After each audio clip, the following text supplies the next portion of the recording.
সরকার সামনে আসেন।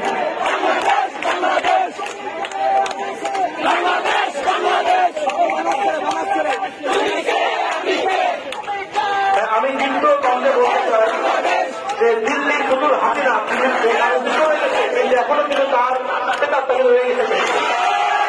তো আপনারা যদি মনে করেন যে আমাদের বিষয় হয়ে গেছে, ভুল ধারণা। এখনো দিল্লির বছর এসে ওই কাহিনী এখনো কিন্তু সংগ্রহ করে আছে। আমি আপনাদের প্রত্যেকে বলবো আপনার চোখ কান খোলা রাখুন।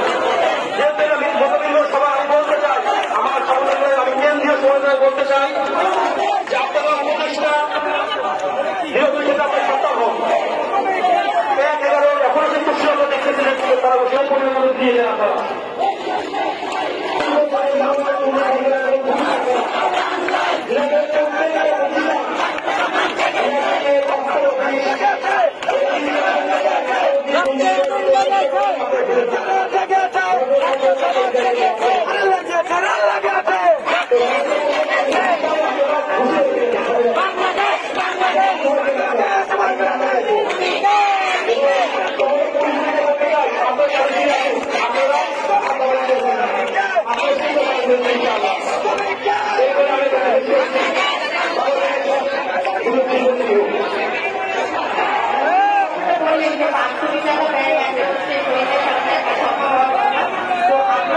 ডিসপিউট হয়ে গেছে, সকলের কাছে ক্ষমা চাচ্ছি। আসলে আমি অনেক আশা নিয়ে স্বপ্ন নিয়ে আমি আমার জেলায় এসেছিলাম যে আপনাদের সঙ্গে সুন্দর মত বিনিময় হবে, এবং হয়েছেও অবশ্য।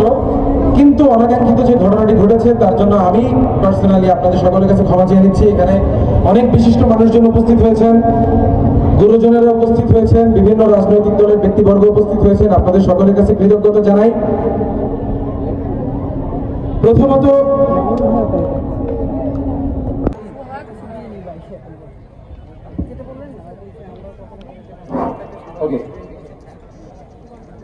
তখন আন্তর্জাতিক ইস্যুতেও আমরা আন্দোলন সংগ্রাম করতাম, রাস্তায় দাঁড়াইতাম,